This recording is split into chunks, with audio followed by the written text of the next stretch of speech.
Hello, everybody, and welcome to the Friends of Music podcast. I'm sitting here today with Russell. Russell, thanks for joining me. You bet. Joseph reached out and said, "Hey, Russell's really involved in the Idaho music scene. I think he'd be really fun to talk to." So I'm really glad that you're taking the time to do this with me. Thank you. And um, you work with Joseph. Where is it that you guys work, and what do you do? We work at Rocky Mountain Publishing. We make wall art. We publish wall art, manufacture it, and ship it. Distribute it all over to like Bass Pro, Cabela's, Shields, all those kind of places. When you see the wall art of like wildlife, that was made by us. Right on. And what do you do specifically for them? I run the shipping for the most part. Okay, cool. So I'm curious, since you guys work together, it sounds like you guys worked together for a while. How did music get brought up at work? Music's always just one of the first things I bring up to people.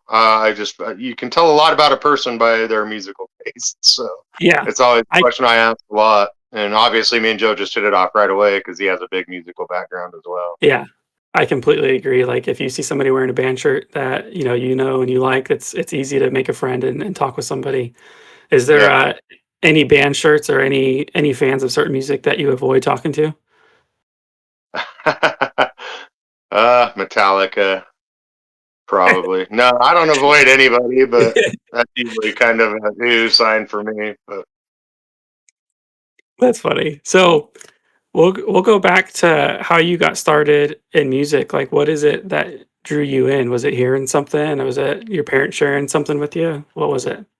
it certainly wasn't my parents. They were pretty anti-music. My Okay. first experience that I remember was just like learning to love music was with my grandma, and it was with some old, guys like Marty Robbins, Conway Twitty, Roy Orbison, some just old time Yeah, melodic stuff. And she used to listen to that in the evenings, and that was probably my first taste of kind of falling in love with music, I guess.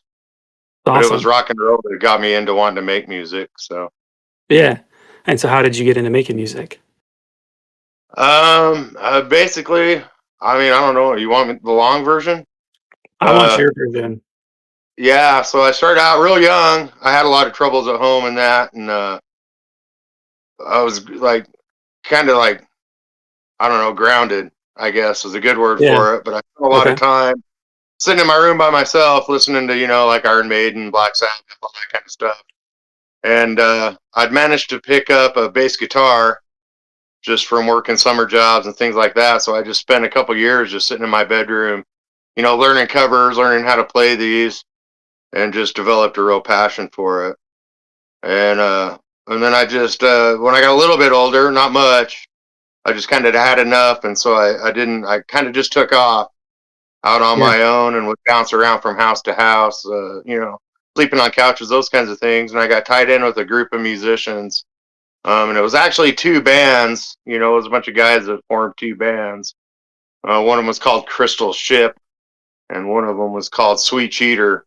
And I just got running with these guys, and that was where I was hooked. Like I just, idolized these guys and how they lived and their carefree and rebellion and so that's what I wanted to be. So I was just that annoying 14-year-old kid that wouldn't leave and just hung around in their band practice and Yeah. just annoying until, they started showing me some tricks. So That's awesome. And you said the bands was Crystal Ship and Sweet. What was it? Sweet Cheater, Cheater. you're Okay. going really 80s, man. Yeah. And so I kind of have a guess, but what genre of music were these They were bands? totally, they were bar cover bands, but butt rock, Okay. Yeah. Right Yeah. on. And so these guys kind of opened the door for you to get into playing live music. Is that right? Yeah, they were gigging bar bands, so they were playing 3 nights a week, and I'd help them haul gear and all that kind of stuff. I couldn't go in the bars with them, Yeah. but I'd usually just kind of loiter around the back door and, haul them in beers from their van and things like that, and just hang out with them. So, and just kind of learned how music works and what it was like to be in a band, just, running around with those guys and watching them. So, Yeah, that's awesome. That's such a cool like introductory of, you did your time, you paid your dues of being a little roadie, helping out. But I'm sure from observing and watching that you learned a lot about what it takes to be in a band and yeah. The first time I ever got to play bass, the bass player for Sweet Cheaters was just hanging out at their practice. And He says he's looking at me, and I was always like, "Hey, let me tune your bass. Hey, let me sit in a song. Let me, I'm always just pestering around." Finally, one night he just looks at me. He goes, "You know how to play? You got another thing coming by Priest?" And I says, "Of course I do." He took his bass off and handed it to me. He says, "I got to take a piss. You're covering this one." And that was the first time I ever got to play with a band. It's like one of my Yeah, fondest memories. Like that's I remember awesome. what it felt like to just stand up there and just be part of it. It's one thing to Yeah, play by yourself along with tapes and stuff, but man, when you get a bunch of guys and you're the ones that are just making the music, it's a whole yeah, different experience. yeah, right on. And then so from there, how did it snowball into you playing in a band? I mean, after that, I just formed a high school band. We were called, well, first we were called Axe Angel, and we played like some shitty ass little birthday party. It was terrible. We were a terrible band. And then we kind of just expanded it, got a new member, and changed the name to Pretty Kill. And then we just learned a bunch of like there again, this is like '88, so everybody's playing, Okay, like Tesla covers and Poison and Bon Jovi and shit. We learned things like Iron Dick by our, Coven and Tormentor by Wasp, and we just learned all the most shocking things we could think of to learn, that's and that was awesome. kind of our gig. And we just played a few shows. It was a lot different back then, and we were all underage, so we couldn't play bars or nothing. But we just Yeah, played, typical high school garage band kind of shit, and that was just kind of where it all went from there. And then once that disbanded, the guys that I'd been hanging out with before were looking for a bass player. So when I was like 16, I joined Outrage, which was just kind of the remnants of those two bands, and played bass for them in a bar cover band for like 7 years, man. nice. That's awesome. And how often did you guys play? Was it a couple times a week still? Yeah, we played 3 nights a week every week for years and years and years. And where was this? Was this in Idaho? It was Idaho, Wyoming, a little bit of Utah. I think Okay. we even dropped down into Nevada a couple times. Just touring a bar circuit Yeah. with there's an old talent agent named Lance Agencies. It was he was crooked as they come, but he was kind of the one that was setting it all up around for everybody. Did Lance agencies take all your money or did they give you a little bit at least? I never saw any money for sure. I Okay. mean, I got to eat once in a while, but I never had any money in my pocket. No. Yeah. So where did your money come from? Are you working as well as doing that? Yeah, sometimes. It just kind of depend on where we were at. Yeah. Uh, I mean, just I got by. You know what I mean? Like Yeah. I didn't work steady. I'd bounce from job to job. Yeah. You So you're know. really just living the musician life. Yeah, illegal activities on the side, and so Playing music though, supporting playing music. I love it. that that was what it was all for. Every piece Yeah. of gear I had at that point was stolen or bought with stolen money. So. It did. So Idaho, you said you stepped away and you went to, was it Denver? I know somewhere in Colorado, right? Yeah, well, I quit. I developed a bit of a drug problem. And then once I gave that up, I just kind of stepped away from everything for Okay. a long time, had some kids and wanted to start a family and do the whole family Yeah. thing. That's awesome. Yeah. And then once they got a little bit older, then then I just kind of got an itch. I wanted to get back into it. So, Yeah, definitely. And then so how did you get back into it? um, well, I feel silly talking about all. So I had like carpal tunnel in my hands, right? So Mhm. I couldn't playing bass wasn't really an option for me. Um, and I just, I'd never been a vocalist, and bass was really about all I knew. And it was, I could fumble my way through guitar, but it was the same problem. My hands just didn't work that well. Yeah. And so I just thought, well, what can I do? And I noticed there was like a lot of music stuff happening, but there was no punk rock. There's plenty of metal, and there was a lot of, hip hop and those kinds of things. Country out the ass, like you can never get enough country, but and I thought, man, nobody's putting on punk shows. So I just thought, I want to give that a shot. So I just got busy and started contacting some venues and kind of got the lowdown on what it was going to take, to get that set up, and then started reaching out to some bands. And I could only find like two of them to begin with. And we Yeah. started throwing shows, you know what I mean? Yeah. And the two bands I started with was one of them was called 16 Gauge Bleed Out, Okay. and then one was called Cockfight. And we threw a show in the back room of some little shitty skater shop, and it actually became quite the iconic place called Decadence. and it was a free for all, man. And I was instantly hooked. So I just started scouring bands and found another band called CBPP. So now we had, you know, three good punk bands under my belt, and Nice. was putting on shows, and then they all just started coming. You know, other bands started popping up, and people started coming from out of town, and kind of word got out, and we're just doing these little dingy kind of, like I say, a back room at a skate shop, and well, then finally I got rambunctious and started getting in with the guy that owns the gym, Nice. and finally got, you know, enough money put together that I could rent that out for a night, and brought a punk band up from Salt Lake, a couple of them, and just threw a Halloween show. And that was actually the first show that we launched Outlaw Stiffs on, was that show. So Right on. So you said you threw the concert at the gym. What year about was that? I don't know when the gym was. I started putting shows together. It was 2016 was my first show. Okay. Gym probably would have been, I don't even know, man. It would have had to have been like 2018. Okay. Gotcha. Because yeah, it's really interesting how the year before you started throwing shows, I was there trying to throw shows for our band that I was in, you know, just up the road a little bit. Joseph was there at Yeah. the same time. And so it's cool that, you know, you saw a need for somebody like for these bands, you know, needing help Yeah. booking shows. Because if you were there helping us out, man, we would have played so much more shows. But I remember reaching out to the gym myself, and we were able to play a show there with them, and you know, that was a lot of Yeah. fun. They were super nice, cool guys, and I You quite know, I enjoyed reached being out there. to some of those guys. I used to see you guys down there at the basement, right? Wasn't I that your think guys' prob- venue down there? I think probably after I left, when I was there, it was called something different. But yeah, Uh-huh. But I actually, do you remember a band from down there called For Your Help? I do not remember that. It was just a two piece. It was like a bass player and a drummer. Okay, Cole was in it. I don't know if you know Cole. I Cole do and not. Tabitha.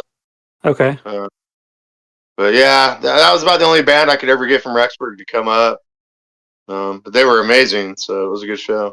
yeah. If I was still there, man, we love to play any show that we could. And if somebody was setting Right? it up for us too, that sounds perfect. Yeah, no, I made a lot of contacts, made a lot of friends. All my dearest friends now are, you know, guys from that era and that scene, and those are the people that I still hang out with, and they're Yeah, my family. I love them. So yeah. So do you live in the Idaho Falls area then? I live in Blackfoot, yeah. So in Okay, between cool. Pocatello and Idaho Falls. Perfect. So when you're talking about setting up all these shows, was it mostly in that area? But- Um, yeah, it was all in this area. Most of our Okay. shows happened in Pocatello just because it was easy access to get into Decadence.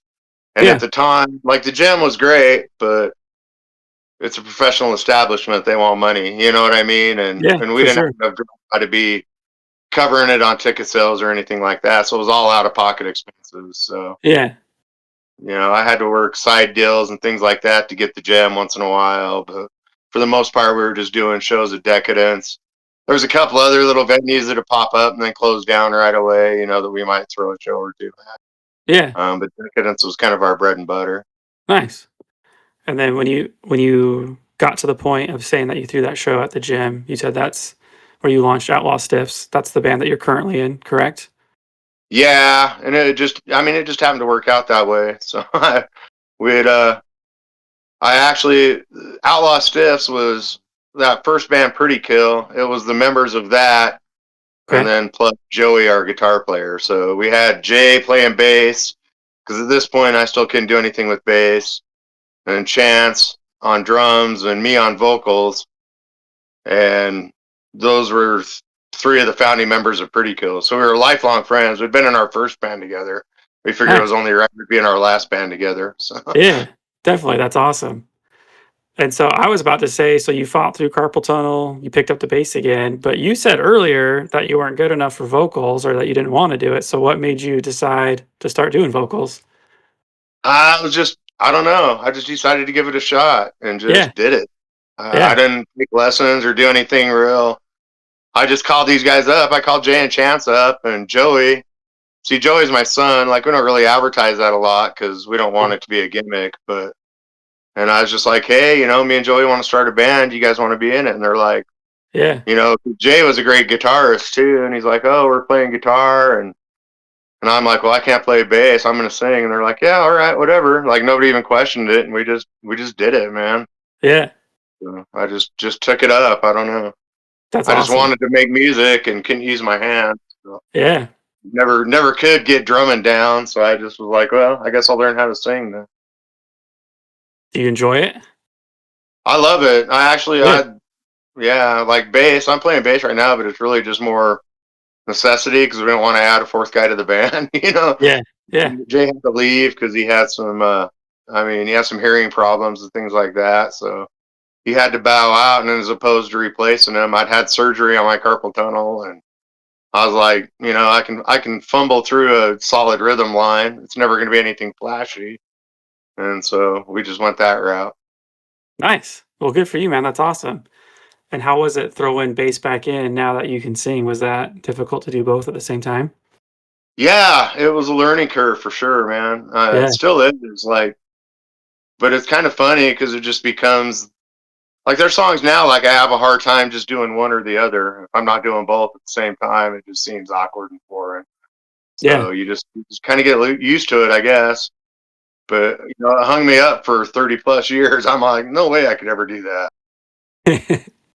Well, then when you're in a pinch and you got to do it, I'm just like, well, I guess I learned how to do it, Yeah. or we done, you know. So Yeah, man. Good for you. That takes a lot of talent. And I don't know if people realize that, but I don't know where you stand on this, but I have a hard time when bands have multiple vocalists, like, and that's all they do.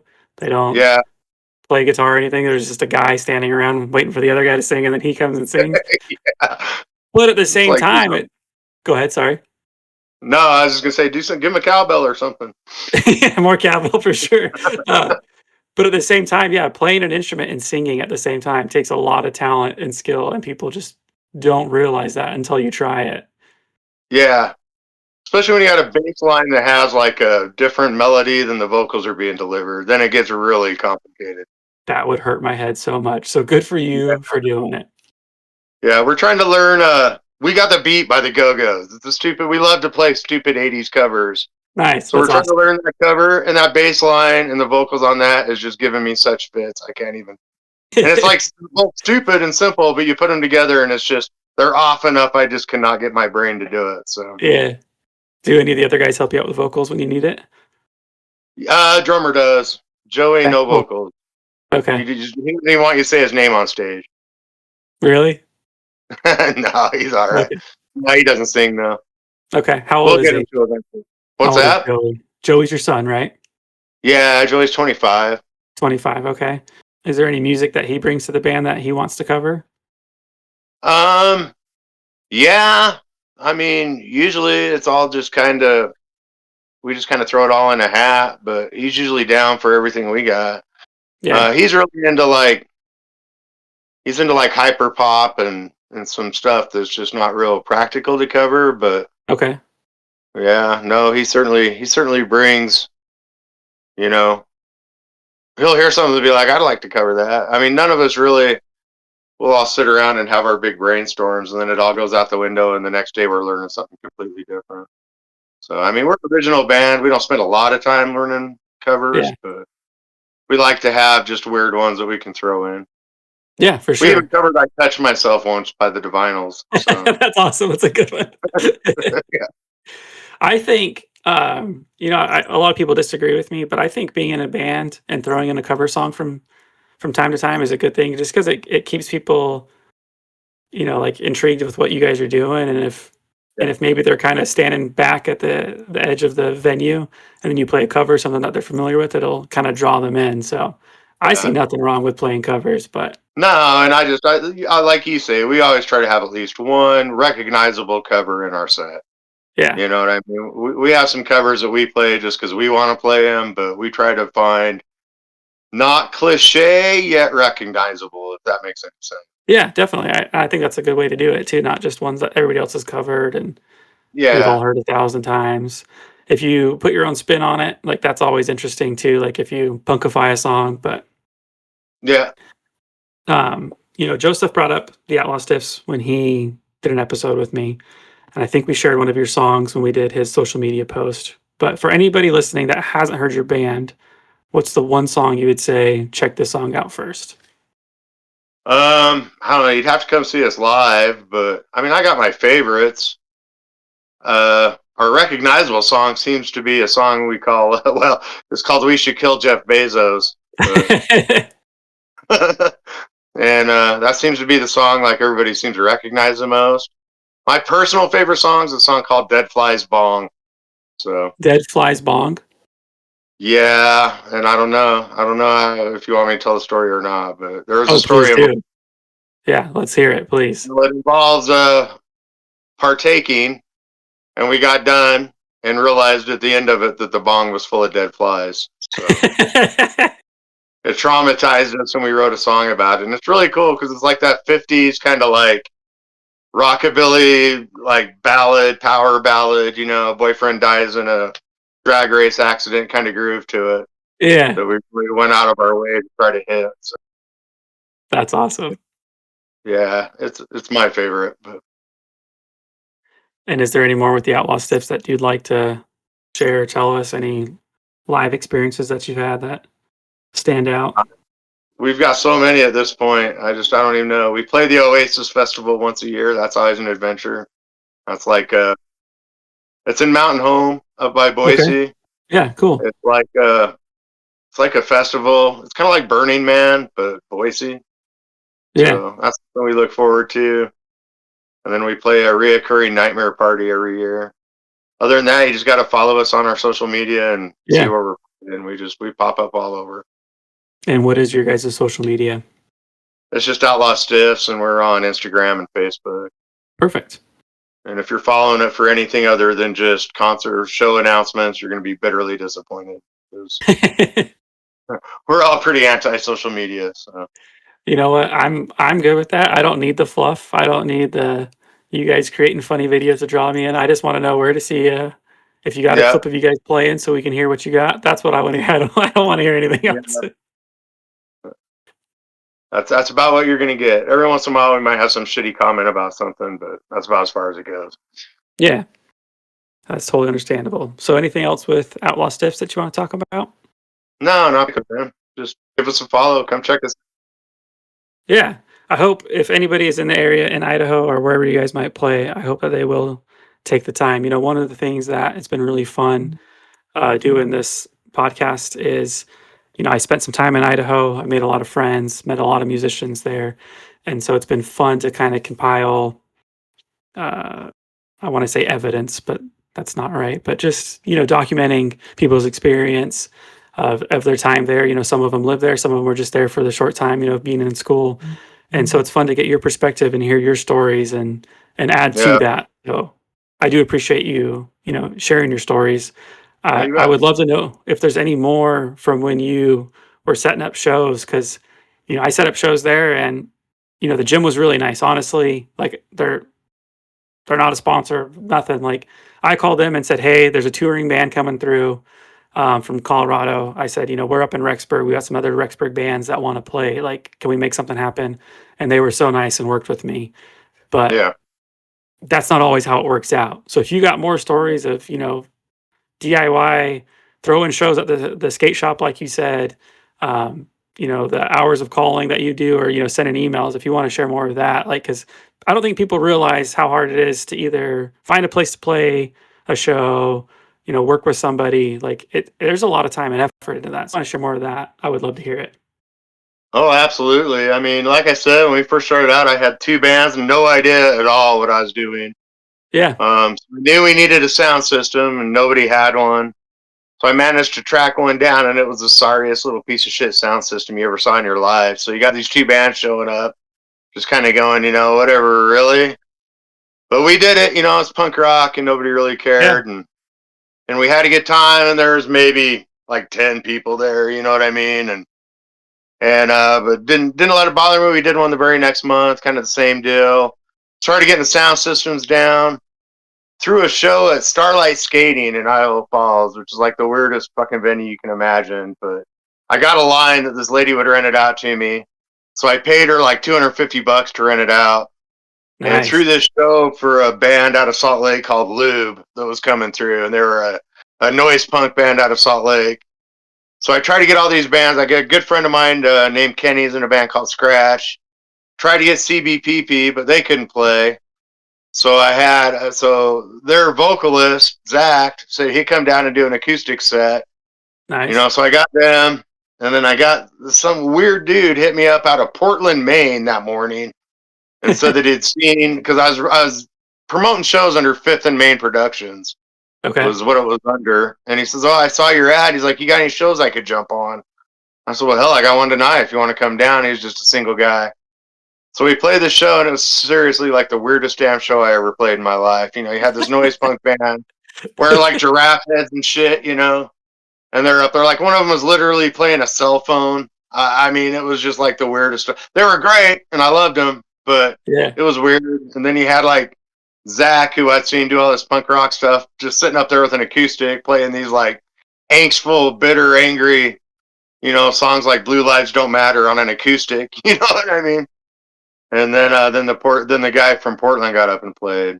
So and that was like a really strange show. And just it's a lot of work. People don't Yeah. realize take like the gym, and I'm not going to sit here and I don't want to drop numbers, but it's a substantial chunk of money to rent the gym, as it Yeah. should be. You get a lot with the gym. You get the bar, you get the food, you got insurance, they're licensed, they're bonded, they're all those things. So if you got touring bands coming through that matters, that's where you need to go. You know what I'm saying? And Yeah.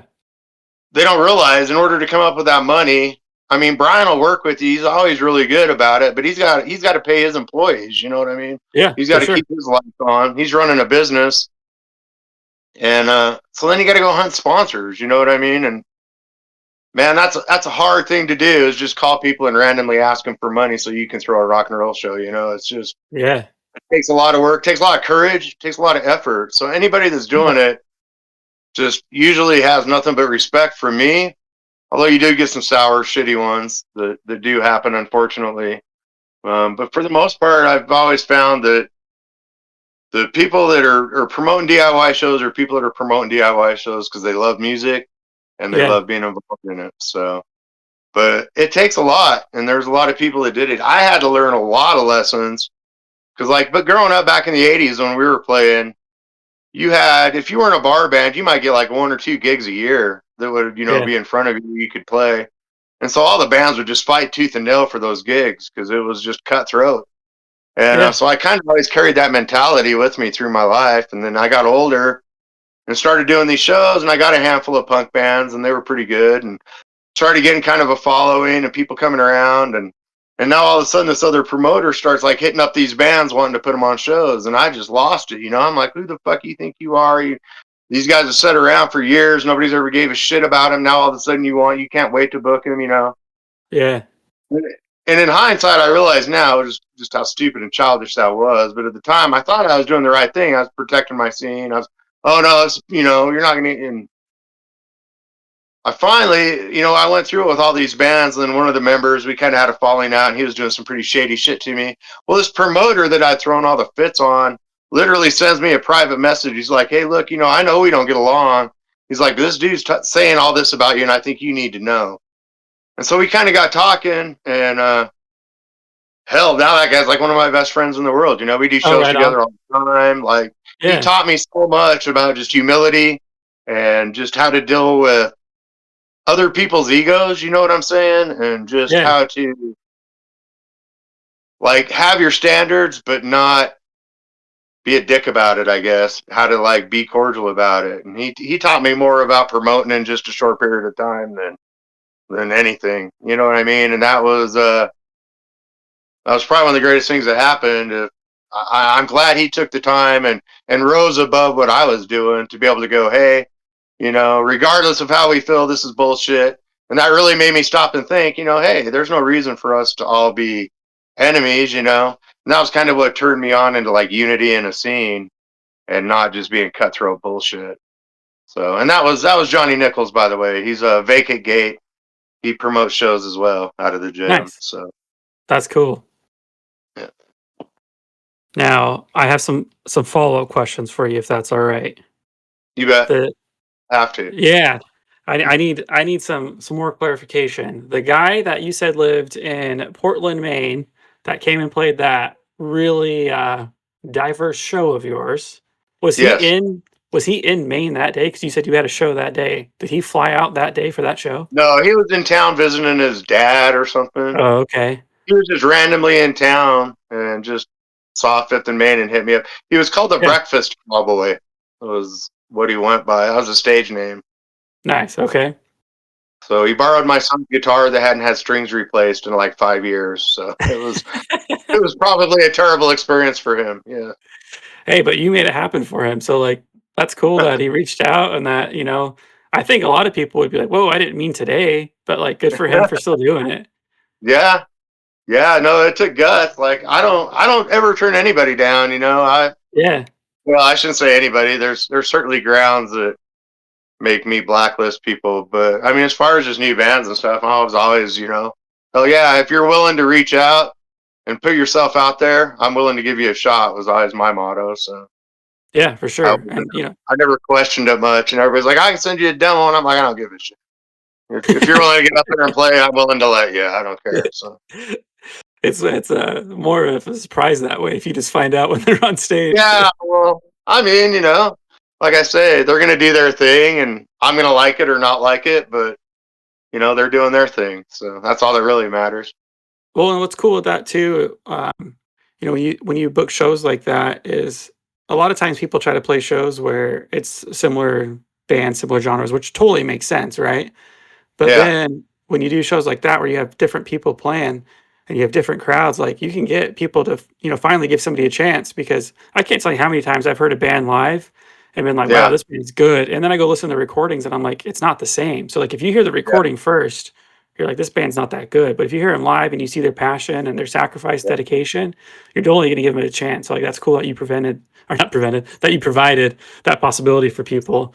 Oh Um, yeah, and like, yeah, what a fun experience and just cool to be part of, bringing all these people together. And I think it's great that you do that for them because sometimes that's just what they need to build the confidence to continue to ask people or to have the confidence to play in front of people and to grow their music because it's so easy for people to take a step back and be like, this isn't for me. I tried it once. But like yeah, with your attitude of, being positive and encouraging people, no, just come out, man. Don't send me your demo, just come out, just come play. Like that's yeah. inspiring. That's awesome, man. That's so nice of you. Well, and it's just like I learned doing this, and it wasn't ever my intention before, but just like as I got doing this and started booking these shows and stuff, I noticed the same group of kids coming out and the same group of people, and they were all kind of, I don't want to say lost souls, but they were all kind of looking for something, you know what I mean? And Yeah, just anything that provides somebody with some community and a sense of community just got to be really important for me. So it just definitely. seemed it just seemed stupid to not allow new bands to come play and to try to, shut anybody down or gatekeep any of that kind of stuff. Cause every band that exists in the world had a first show at some point. So Yeah, definitely. Oh, that's cool of you to provide that for some people. That's awesome. You said that during that time you were booking under Fifth and Main Productions. yeah, Is that still a thing? Are you still doing anything with that? the Facebook page still exists. I don't do much with it anymore. I'm still pretty active in music and shows. Not as much as I used to be. Yeah, Usually, if I'm doing it, I just kind of do it behind the scenes. I try to promote the scene. Like, I don't know. I realized like Fifth and Main was cool and it served its purpose, but it just kind of reached a point where I was just really more interested in promoting the scene and the people in it than just my Facebook page. You know what I mean? So yeah, I just kind of let it go by the wayside and just if I ever do list any kind of promotions, I usually just list like Southeast Idaho Punks as okay, a promotion company because it's really just kind of got to be a collective more than anything. So yeah. That's awesome. And now for I want to say my favorite, but that's kind of rude. That's not right. But the most thing I'm excited to talk about. You said Starlight Skating, right? yeah, That's the little skating rink in Idaho Falls. Is that correct? yeah, with this with the roller skate shoe, yeah, car And thing, they have a stage like at the end. I mean, I guess it's an oval, but like at the end of the rink, right? yeah, I remember my first year up there, which was I think 2013, this girl invited me to go, like a group date type thing, and we went there, Yeah. and I just remember staring at that stage the whole time going, "Do they do shows here?" And I asked, like, somebody in the staff, they're like, "Ah, no, not really," and I was like, "Man, how fun would that be to do a show?" And I don't know why when I was in a band, we never played a show there, but I'm jealous that you gotta be part of a show there. The How was second that? show, I played two shows there. I played one back Okay, there in the '80s. okay, Yeah, please tell me more. I'm intrigued. about the '80s. Well, I mean, yeah, I wasn't part of the '80s, so the '80s, and then how was playing a show there? Did you have to wear roller skates when you were on stage? No, heavens no. Nobody wore roller skates.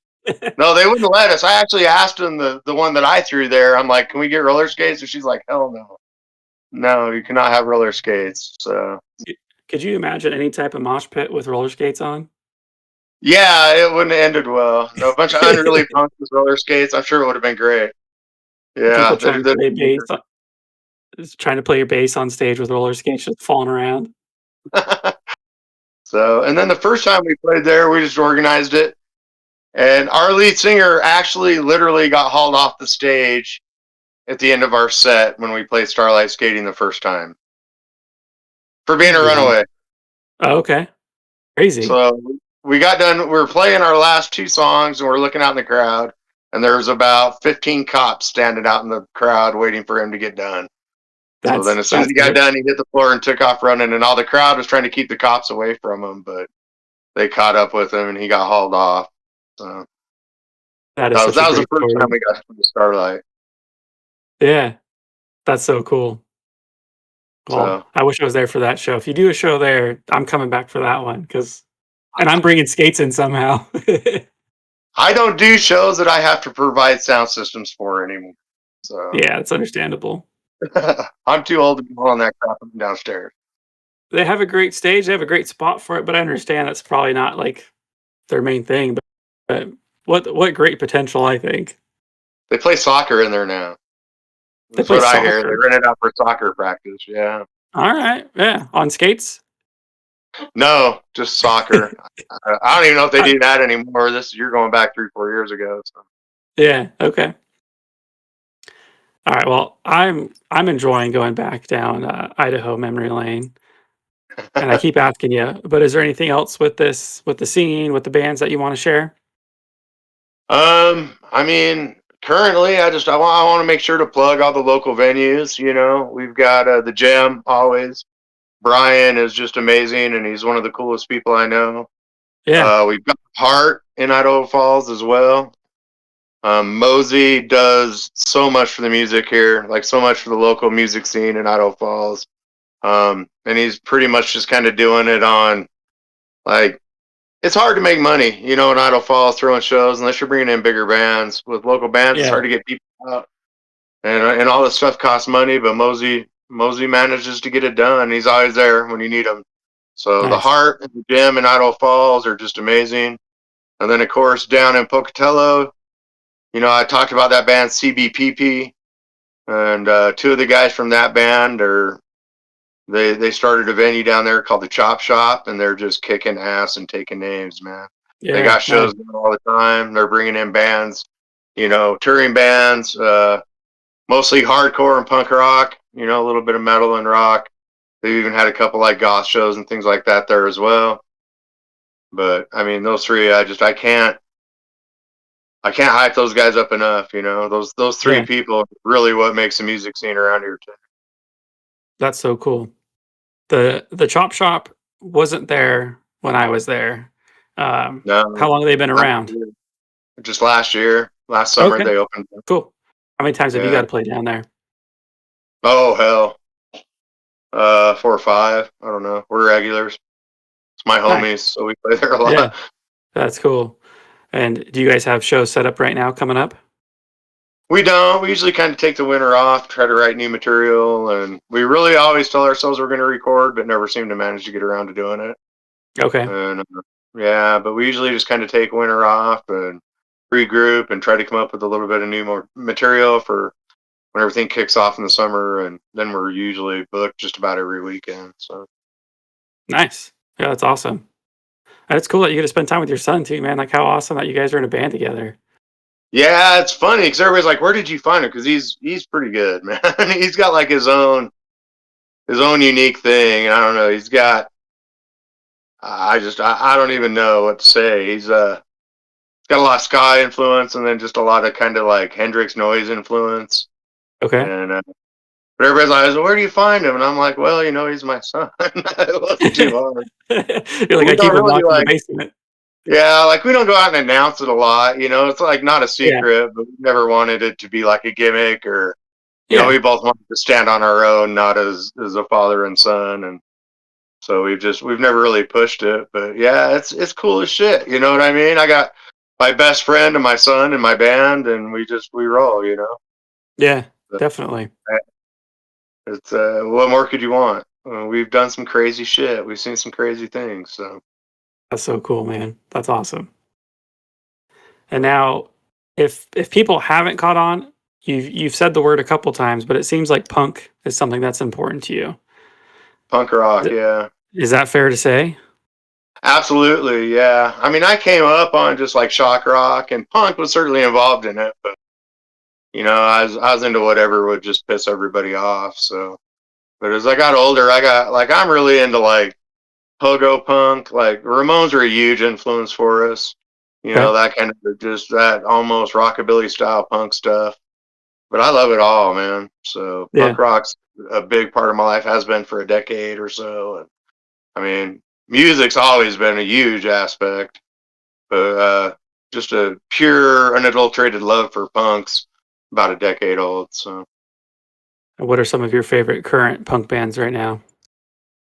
current, as in like just performing, or What you're listening to? Yeah. they're What retired. it could be any of them. Something that you're listening to, something that you like, something that if someone's like, I don't know any punk bands, like who you gonna show them? Who am I going to show them? I mean, you got to show them the Yeah. classics. You got to show them the Ramones. The Ramones is the greatest punk band ever. The first punk band, and I'll argue with anybody about that all day. So, um, you got to check out NoFX. Um, I love the Queers, and I love Screeching Weasel, and I like Teenage Bottle Rocket a lot. Those are all bands that definitely Yeah. for my style of punk. But if some guys like stuff, like Exploited and Casualties and some of that harder, heavier stuff. So, Yeah. and those are all great too. If you're in between and don't know, check out Billy Liar. So, What I like about the bands that you shared is it seems like you were trying to cover a band from each generation of punk. That's pretty sweet. yeah, I try. That's because I've lived through them all. Well, good for you, man. That's awesome. And then I have to ask it because it's one of the main questions. But what's your definition of punk? Punk is an attitude. Like I can't give it any kind of. I know everybody has. If you ask Johnny Ramone, claimed that punk rock was downstrokes only, and I don't feel the same way. To me, punk rock is just a total. It's almost like a religion, man. It's just an experience. And I don't. Everybody's like, oh, it's about not giving a fuck, and it's not true. It's just not. It's about not. It's about not conforming to authority and not allowing somebody to determine what is best for you and the people you care about. And to me, punk rock is a family. Like I've played in a lot of different kinds of bands, and I've played all over with punk rock. Like I know I can leave here and drive clear across the country and play a show. And there's going to be some punk there to let me sleep on his floor, and vice Yeah. versa. It's just like the way all the punk bands from we got friends all over the country that I could call up and be like, "Hey, we're coming through. I need a show." They'll be like, "Great, I'll hook you up." And it might Yeah. not be the best show, and it might be a house party or whatever, and to me, that's just special, man. That's just magical. And there's not a lot of genres of music that can do that, that are Yeah. just so, you can take five guys and an acoustic guitar and they can throw a punk show. So Yeah. it's just, so to me, it's all about, it's almost religion, man. It's spiritual. It's not all about angst and anger. It certainly has that in it, but it's just about freedom, man. And just taking care of other people like you.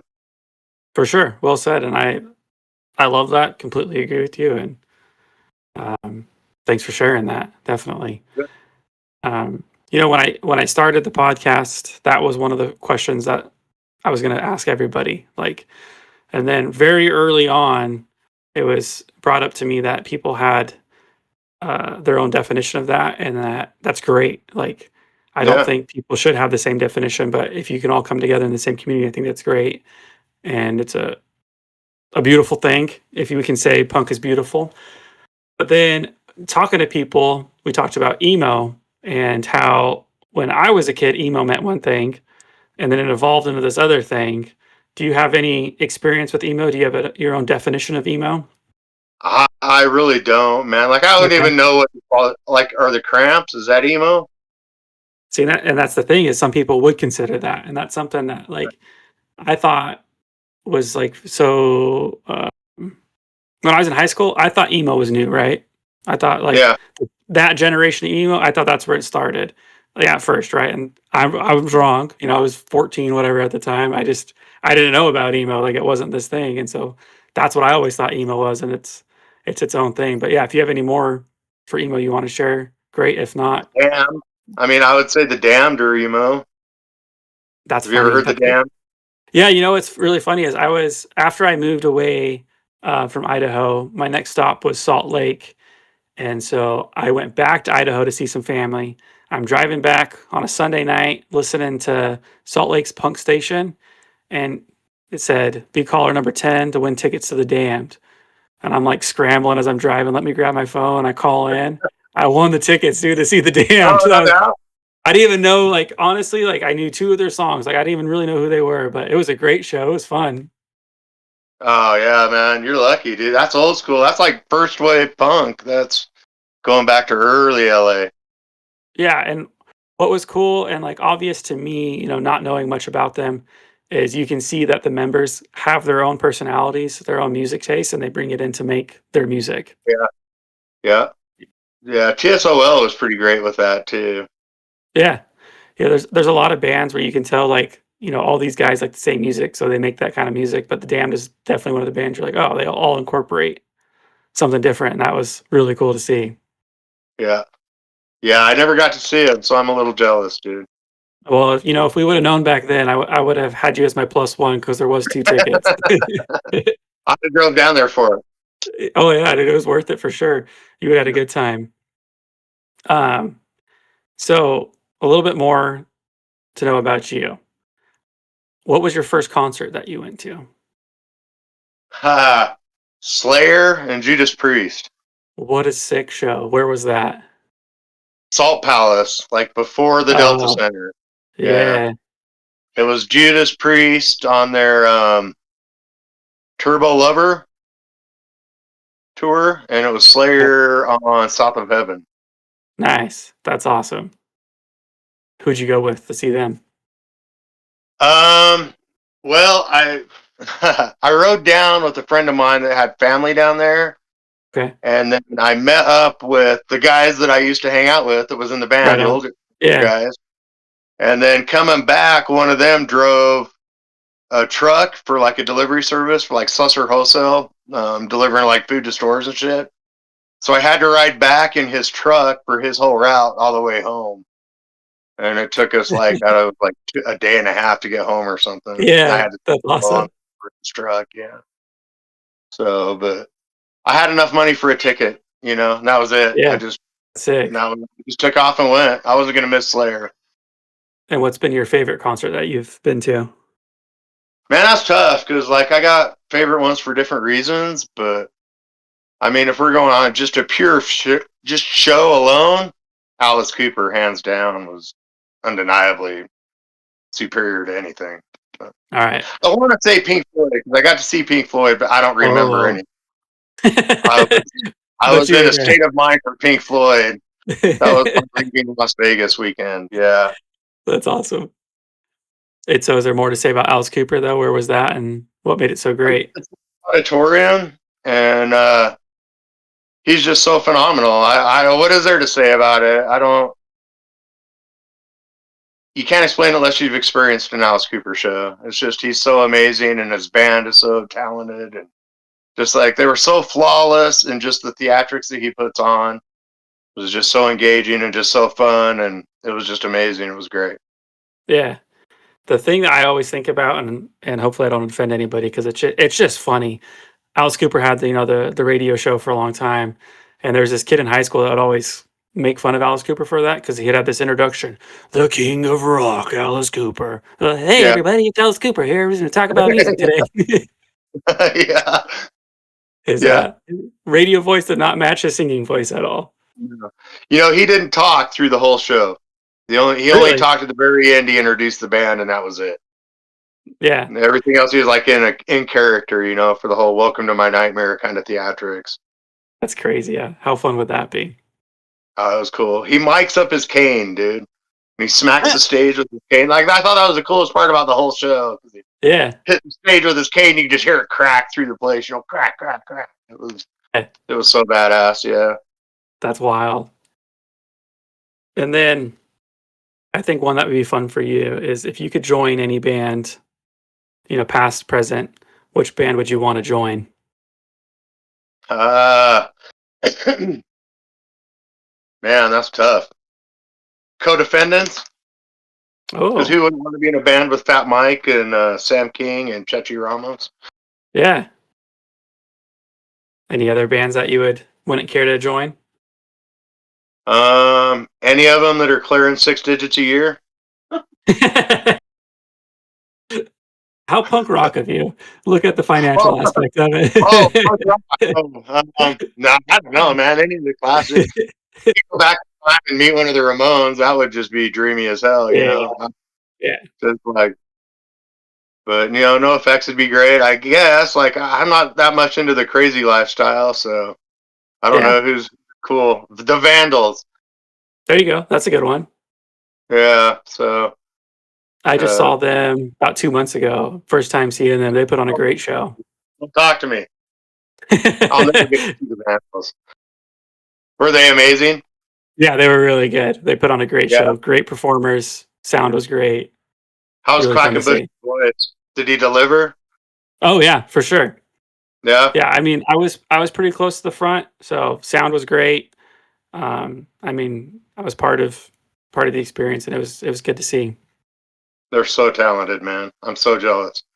They were playing Oh, with. yes, Money is a physicist. Did you know that? I did not know that. That's crazy. Yeah. Yeah, he's a I physicist. I just saw that. I mean, I guess not just, but within the last year, that the vocalist of The Offspring got his doctorate. So they call him Wow. Doctor now. Yeah, That's in pretty fun. microbiology or something, right? Yeah, yeah, exactly. We got to get all Yeah, these. yeah. I We do not have a degree in anything, so Yeah, sorry neither to do I. I got kicked out of school, so that's why I do a podcast. Same, same. My wife's passing me a note. Oh, she wants me to tell you that I met Ozzy Osbourne once. There you go. That's a great story. Tell her thank you for reminding you that. Please tell me She can that hear you. story. She heard you. All right, so we're on vacation. We're actually my wife and me were on vacation with my family, so like my parents and my sister and her family. And my dad wanted to treat us, so he bought us rooms at the Embassy Suite Hotel in Salt Lake. Nice. Yeah. We're getting ready to leave for the afternoon, and we're downstairs, and I'm buying a pack of cigarettes in the gift shop, right? And we seen this guy walk by as we were walking into the gift shop. My wife says, "I know that guy. That guy's somebody famous." And I'm like, "Yeah, shut up, whatever, sure." She was always seeing famous people. And so I go in the gift shop and I'm standing there buying the cigarettes and I see the same guy walk out and there's like this kind of like entourage looking thing at the counter. And I didn't think much of it. And I get looking at the guy and I'm like, he does look pretty damn familiar. And then he reaches down, and he scratches his arm and pulls the jacket of his coat up, and I've seen his tattoos. And I'm like, that is fucking Ozzy. So I'm How screaming at the crazy. lady, like she's trying to carry me. I'm like, that's Ozzy. And she's like, what? And I'm like, that's fucking Ozzy. She's like, what? And I'm like, and I just threw the cigarettes back. I'm like, I'll be back. And I Yeah. go running out, and his security immediately like stepped in front of him. They're shaking their heads no at us, like no, Yeah. and kind of pushed him aside, and he come out, and I said the dumbest fucking thing you can ever like. So this is like the first really famous person I ever met in my life, right? And it's Ozzy Yeah. Osbourne. Like I've worshipped this guy my whole life, and Yeah. this is what I say to Ozzy Osbourne. I look him dead in the eye, and I go, "You're Ozzy." And he goes, "Well, yeah." And then I'm like, "Fuck." and then he just, I don't know, he signed our autograph and we went on our way. But man, he was like really super nice, really super just awesome. So it was cool.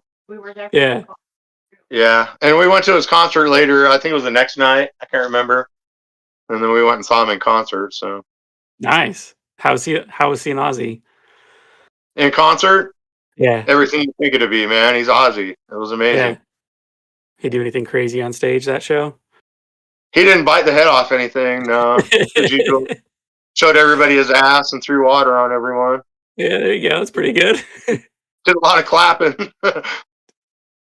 And has there been anybody else? I mean, has your wife remind you anybody else that you've ran into or met? No, that's probably the biggest one. I've met a few Yeah. since then, but I met Mike Muir from Suicidal Tendencies, but I was cool that time. So Yeah, I'm that's like, awesome. nope, I'm not gonna do it. You didn't say, And "You're Mike." yeah, no, I didn't do that, man. No, I was mellow. I was chill. I had to be OG, I had to be like fucking suicidal with him. I couldn't be like, fanboy, Too bad you couldn't bring him a Pepsi, that would've been perfect. right? No, he was a super cool guy. Dude, he was just out. Like we were down waiting to get into a show.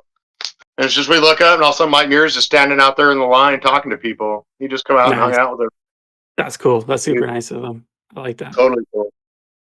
I sent my wife a picture. I said, "You're never gonna guess who I just met," and she says, "If it's Mike Muir, I'm never gonna talk to you again." I just sent her a picture of me and Joey with Mike Muir. I still hear about it. So That's crazy that she knew. How wild. yeah. Well, I mean, we're just about to the hour mark. Is there anything else that you wanna throw out there and talk about? um, I don't know. We talk about venues. We talk about local scene. Just I don't know. Get out. Local scenes are important, and I just think people need to get out and support them. It's hard. These guys work hard and they're pouring their guts into it, and somebody's paying out of pocket to do this. Yeah. Guarantee you, not every show's a moneymaker. And everybody's like, "Oh, I'm going to start promoting shows and make a living." And I just laugh at them. I'm like, "You're never going to make any money. I've spent Yeah. thousands of dollars promoting shows, Yeah, for but sure. they do it because they love it. And man, it's not much to go out and fork out $10 to help some bands and a promoter and Yeah. support. It gives these kids something to do. If you got, I don't want to get on a high horse, but if they're out going to your shows and involved in that and have a support, then they're not in the alley shooting smack. You know what I mean? And it's Yeah. just, it's kids need something to belong to, and it gets hard. And I don't want to offend anybody, and I certainly believe in everybody's religious freedoms. But in my area, like in Blackfoot and Idaho Falls and that, and I mean nothing against them, but if you're not LDS, it's really hard for kids to find social activities that aren't harmful, that aren't Yeah. just them hanging out in the parking lot drinking or doing those kinds of things. And it's just a little bit of music goes a long way. And if they feel like, even if it's punk rock and you don't agree with punk rock, there's a lot of support in punk rock, and these kids take care of each other. I've witnessed it firsthand, and just total strangers a year ago, and then they're best friends, and it was all just because they came to a few shows together, and that's important, and it's what society needs. All the things we're staring at, in the world, just could all be fixed. Music can fix it all if people would just take the time. It doesn't even have to be music, just art in general, just something people can connect with Yeah. and just get together on, and just stop focusing on all the shit we don't agree with and don't connect on, color of skin and all that bullshit. Just, Yeah. I mean, my God, just life's beautiful, we should get out and enjoy it, and supporting your local art scene and music and all that stuff helps that happen.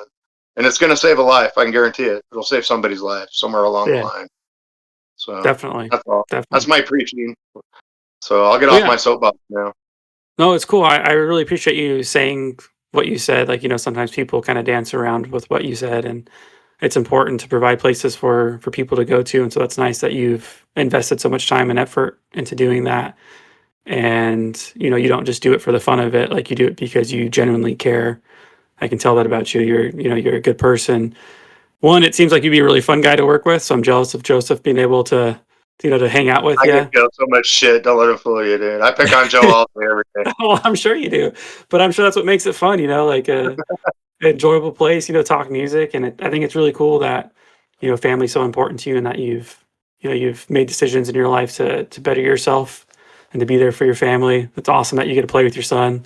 That's so cool. It's cool that you get back to your community, with music and volunteering as a with the athletics. Do you want to talk Yeah. about that at all?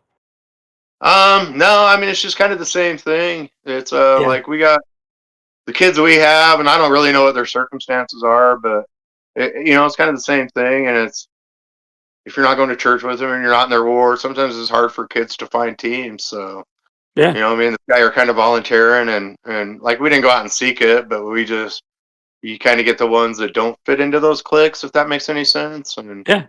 that's It kind of who does. we're coming in. And it feeds my soul to interact with youth. And I Yeah, remember back, because I'm coaching like fifth and sixth graders, and I remember how influential I was in fifth and sixth grade. And there's there's not a lot of positive role models out there anymore, and I just feel like every opportunity people have to just be a good role model for somebody, for a young person, that's how we fix the world. Sitting around fighting with each other on Facebook's not going to fix shit. If you want to fix the world, go be a positive role model to a kid. for sure. I think that's a great place to end it. I appreciate your advice. I appreciate your stories. You're a great guy. Thanks for doing this with me, man. Absolutely. I appreciate what you do. I mean, I know the effort you put into this and that. So, I mean, here it is. I don't know what time it is where you're at, but we're 9 o'clock at night, and I'm sure you have other things you could do. So, kudos to you, my friend.